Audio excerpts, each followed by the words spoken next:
I was 22 my senior year in college when I met my boyfriend during spring break. He was 31, and our relationship was pretty intense. It took off really quick.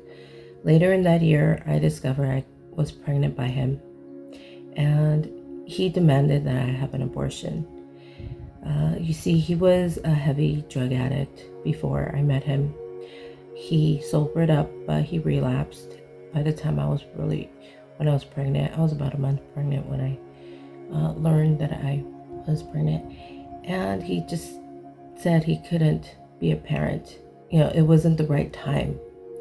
And so I was devastated. I had actually really mixed feelings because, we were engaged by this time. So I thought we could just start a family. I didn't want to remain single, unmarried, with a child. And so, I did kind of pressure him, like, let's get married soon. And he said no, he wasn't ready for that either. And so he coerced me to have an abortion because, he said he's going to leave me if I don't. And I had a falling out with my family. And so I couldn't really turn to them and tell them what's going on. And they pretty much disowned me when I started to date him. So I went to different friends trying to get advice on what I should do. My best friend at the time told me to consider adoption, not to do the abortion. I ran that by, the baby's dad, and he was not for it. He said no one else will be raising his son or child or daughter, And so I was beside myself. I'm like, you don't want someone else to raise your kid, but you're okay with me going through with an abortion. And so we went to Planned Parenthood, and they confirmed my pregnancy and how long I was. And they told me, they could help me with the abortion. I couldn't afford it, so they gave me a form to fill out. It was for an emergency Medicaid to cover it. They stated that this is for health crisis, so I should be able to get it covered. And so I was just in kind of like an agony because I didn't really want to do it, but I was trying to convince myself this was the right choice. I was smoking weed and cigarettes, and I drank when I discovered I was pregnant. And I was like, okay, how am I going to bring a child into that condition? And so I thought, okay, abortion might be the way to go. But more and more I thought about it, I didn't want to do it. But my boyfriend at the time and fiance, who turned to fiance, he just got more aggressive, agitated that I kept bringing it up, that I didn't want to do it. And he kept getting more emotionally abusive, saying, he can't do this. He doesn't want me to do this. He's going to leave me. And so out of fear and desperation, I reluctantly agreed. It was around my 23rd birthday, and the building looked nothing like a clinic or anything like that. It looked like an old factory building. I went to the side of the building. They told me to come in. They checked me in, and they asked me if I ate anything, and I did. I ate a handful of crackers, and they told me, I had to be fasting for this procedure. So they sent me back home. I thought this was my way out. I thought I didn't have to go through with it. I was so relieved. But I told, my fiance, and he said, no, we're going to come back in 8 hours and we're going to get this done. So 8 hours later, I was back after I fasted, and I went inside alone.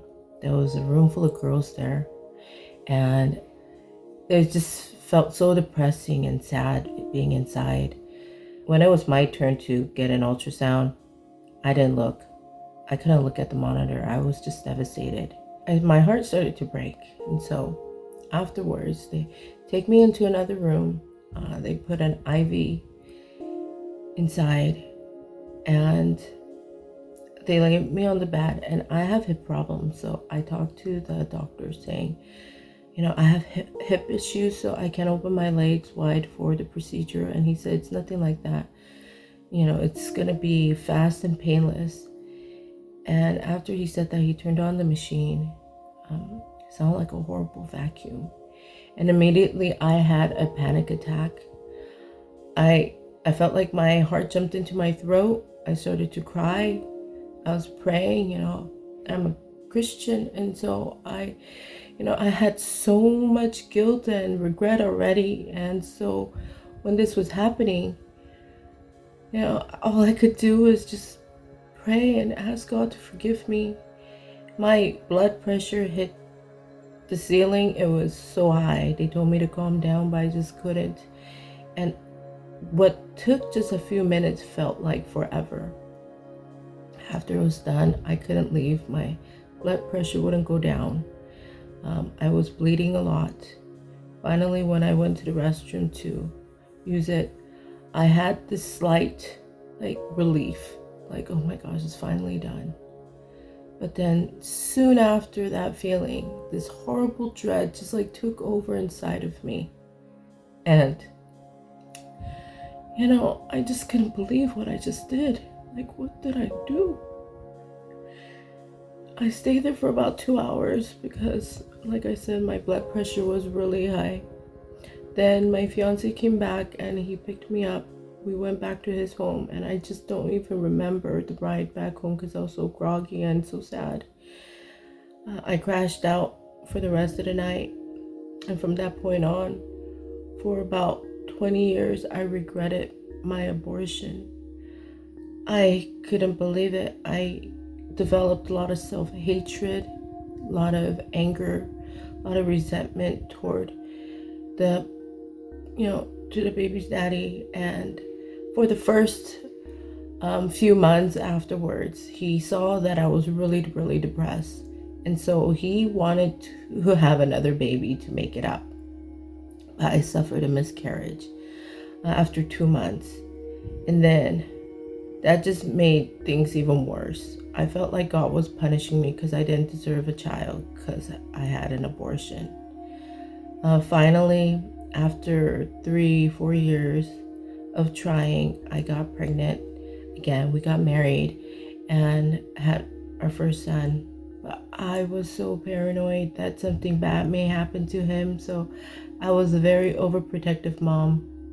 A few years after we were together, my now husband, we discovered he had a heart condition where he had a massive heart attack, which led to a 5-vessel bypass operation. And then a few years later, he died of a stroke and cardiac arrest in my arms. So I was left alone with my son and me. And we moved out of state by this time. I eventually remarried to a wonderful man, and we had a daughter. But even still, I still had this regret of my first baby because it just stayed with me.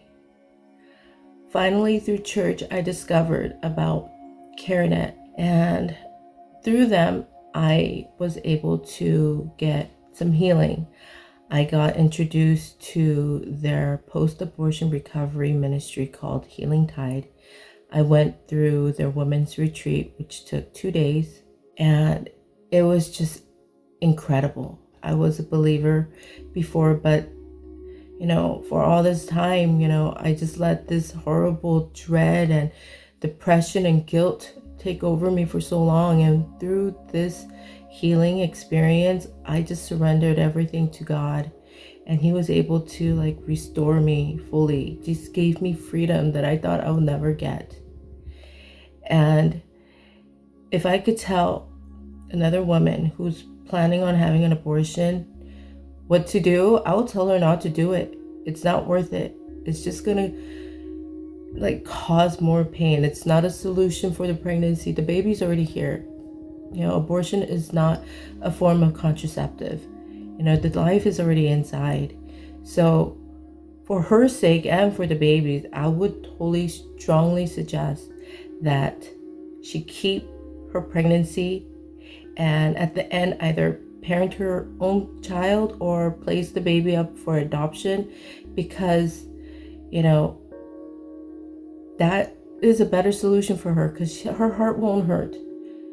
People think, oh, it's easy. You could just have an abortion and your mistake will go away. But it's not a mistake. The baby is a person, and this will create so much heartache and pain. It's not what the industry tells you it is. After my healing, I just couldn't keep it to myself. I wanted to tell every person or every woman or man who had experienced an abortion that there's healing in Jesus. And I got into training for becoming a volunteer at CareNet for crisis pregnancy and post-abortion recovery. I am one of the co-president of Human Life of Pierce County chapter in Washington State, and my husband and I run a ministry called Caring Soul International Ministry, where we are pro-life activists, where we support life in every stage. And so whenever I have an opportunity to share my experience, I do. I want to let people know abortion is not the answer. It hurts women, it hurts men, it hurts children. And that I want to share the message of the cross and really let people know every life deserves a chance to live. Thank you.